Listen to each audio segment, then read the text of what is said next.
হঠাৎ করে সৌমেন 5 লাখ টাকা চেয়ে বসবে অমিতা কল্পনাও করেনি। 6 মাস মোটে বিয়ে হয়েছে তার, সব কিছু বেশ মসৃণ চলছিল। তার মধ্যে হঠাৎ করে এতগুলো টাকা চেয়ে বসলো সৌমেন। ও নাকি ব্যবসা করতে চায়, চাকরি থেকে যথেষ্ট ভালো আয় করে, আবার ব্যবসা কেন?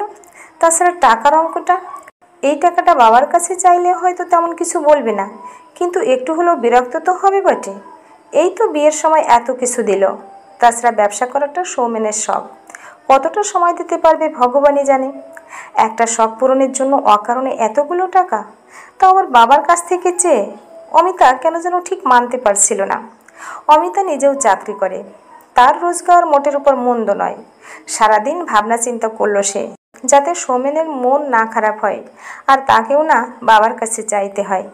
অফিস থেকে সৌমেন ফিরলে সে বলল, আমার একটা এফডি আছে, মাইনের টাকায় করেছিলাম, 2 মাস বাদে ম্যাচিওর হবে, 4.5 মতো পাওয়া যাবে, বাকি 50,000 তুমি কোথা থেকে ম্যানেজ করে নিও। তোমার থেকে টাকা চাইনি, চেয়েছি তোমার বাবার থেকে। মেয়ে বিয়ে দেওয়ার সময় কত কথা, অথচ এখন জামাইয়ের প্রয়োজনে কয়েকটা মাত্র টাকা দিতে পারবে না। অথচ তোমার মুখে তো সব সময় শুনি ভদ্রলোক নাকি টাকার গদিতে বসে আছেন। তাতে কি হলো? হুট করে অমিতার মাথা গরম হয়ে গেল। তুমি নিশ্চয়ই বাবার টাকার থলি দেখে আমাকে বিয়ে করনি। তোমার মা আমায় দেখতে গিয়ে মাকে কি বলেছিলেন মনে আছে?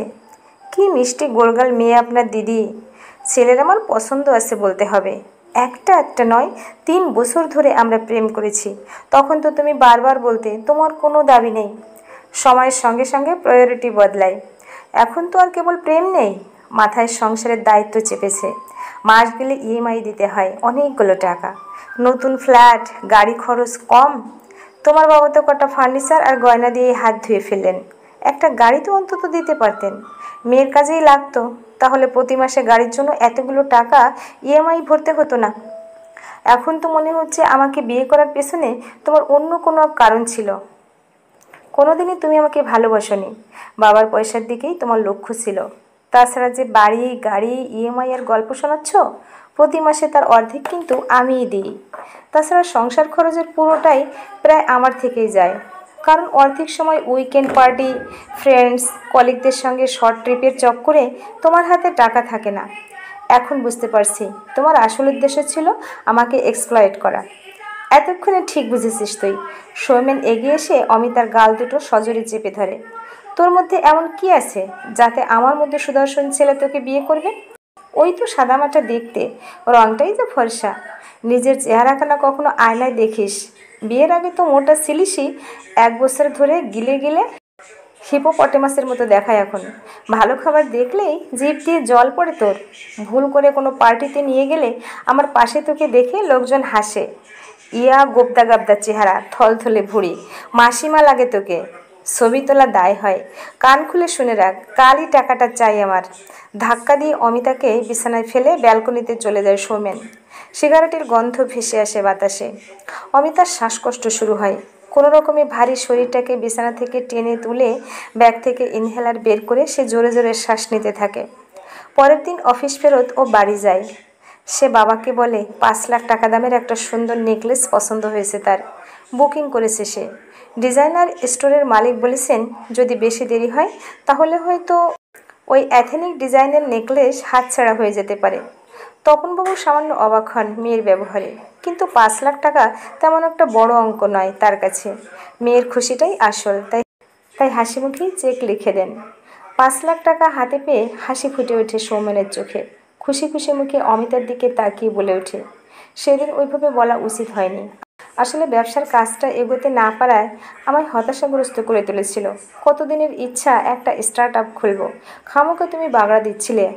আজ আমরা বাইরে খাবো তোমার পছন্দের বিরিয়ানি। সৌমেনের অলক্ষ্যে অমিতা একবার আয়নার দিকে তাকায়। ভারী থলথলে চেহারা কি তাকে বিদ্রুপ করে? আগুনের আঁচ পড়তে পারে না সৌমেন। নতুন ব্যবসাকে কিভাবে ঢেলে সাজাবে সেই চিন্তায় মশগুল হয়ে পড়ে। কেটে গেছে বছরখানেক। অমিতা এখন যথেষ্ট আত্মবিশ্বাসী। চেহারায় মেদ এখনও আছে তার, তবে নিয়মিত যোগা ট্রেনিং তাকে অনেক টানটান করেছে, ফিরিয়েছে আত্মবিশ্বাস। এখন সে কেবল একজন ওয়ার্কিং ওম্যানই নয়, সে সাহসী, আত্মবিশ্বাসী, সঠিক সময়ে সঠিক পদক্ষেপ নিতে পারা নারী। সেদিনের অপমান একদিনের জন্য ভোলেনি অমিতা। এর মধ্যেও সৌমেন আরও 2বার টাকা নিয়েছে, বলেছে ধার হিসেবে।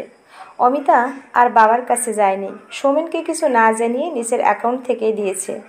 বিশ্বাস জন্মাতে সৌমেন কাগজে সইও করেছে। বলেছে, আগেই তো বলেছিলাম ধার হিসেবে নিচ্ছি, ব্যবসা দাঁড়িয়ে গেলে ফেরত দিয়ে দেব। কথাটা বলার ফাঁকে সৌমেনের ঠোঁটে যে বাঁকা হাসির ছোঁয়া লাগে, অমিতার তা নজর এড়ায় না। সে সব দেখে আর ভেতরে ভেতরে দৃঢ় হয়। এর মধ্যে বেশ কয়েকবার গায়ে হাতও তুলেছে সৌমেন। চুপচাপ সহ্য করেছে অমিতা। সৌমেন হেসে হেসে বলেছে, তোকে ধামসে মজা, যা মোটা তুই। আমি বলে এই মুটিকে বিয়ে করেছি, যতই চাকরি করিস তোকে কে বিয়ে করতো? সৌমেনের আবারও কিছু টাকার দরকার। এবার টাকা চাইতেই ঘুরে তাকালো অমিতা। এতদিন সৌমেন মশগুল ছিল নিজের মধ্যে। সে অমিতাকে টেকেন ফর গ্রান্টেড নিয়ে ফেলেছিল। চেয়ে দেখেনি ভিতরে বারুদের স্তূপ জমছে, অপেক্ষা শুধু ফেটে পড়ার। গম্ভীর মুখে অমিতা বলল, টাকা দিতে পারবো না, আগে দেওয়া টাকাগুলো ফেরত দাও, সুদ সমেত। এতদিন সহ্য করেছি শুধু এটা ভেবে আরও আরও ঠিক কতটা বাড়তে পারো তুমি। কিন্তু আর নয়, আর কোনো টাকা পাবে না তুমি। আগের টাকাগুলো ফেরত দাও। আগের টাকাগুলো ফেরত না দিলে কোর্টে নিয়ে যাব তোমায়, তখন বুঝবে। বড্ড বার বেড়েছিস দেখছি। আর একবার মার খাওয়ার সময় হয়েছে মনে হচ্ছে। টাকাটা আমার কালই চাই। সৌমেনের উদ্যত হস্ত এগিয়ে এলো অমিতার চুল ধরার জন্য। কে মারবে, তুই? অমিতার ঠোঁটে তাচ্ছিল্যের হাসি। সৌমেনের উদ্যত হাত পলকে মুচড়ে দেয় সে। টাইলস বাঁধানো ফ্লোরের উপর বসে পড়ে সৌমেন। যন্ত্রণায় কোকিয়ে ওঠে। এতদিন সে একতরফা আঘাত করে এসেছে, আজ পাল্টা আঘাত আসতেই সহ্য করতে পারে না। যে টাকাগুলো দিয়েছি তার পুরোটাই আমার ফেরত চাই, 1 মাসের মধ্যে, নইলে তোর এগেনস্টে জামিন অযোগ্য ধারার মামলা করব। তখন চাকরিটা থাকবে তো? কিন্তু তুমি, কেন অমিতা, কেন এমন কেন করছো তুমি? মেঝে বসেই তোতলাতে লাগলো সৌমেন। যেদিন প্রথম তুই আমার গায়ে হাত তুলেছিলিস সেদিনই সিদ্ধান্ত নেওয়া হয়ে গিয়েছিল, এর বদলা না নিয়ে আমি ছাড়ব না। সেদিনের পর থেকে প্রত্যেকটা দিন শারীরিকভাবে নিজেকে ধীরে ধীরে শক্ত করেছি। একের পর এক হার্ডল পেরিয়েছি, প্রতিবন্ধকতা কাটিয়ে উঠেছি। সেদিন আমি ভীতু ছিলাম, ভয় পেয়েছিলাম, কিন্তু আজ আমি সাহসী শরীরে ও মনে। এর জন্য আমি তোর কাছে কৃতজ্ঞ। সেদিন তুই আমার গায়ে হাত না তুললে, আমাকে ওই কথাগুলো না বললে, আমি নিজেকে বদলানোর চেষ্টা করতাম না। সেজন্যই শুধু 1 মাস সময় দিচ্ছি। 1 মাস মানে 1 মাস। সময় শুরু হলো আজ থেকে, মনে থাকবে তো?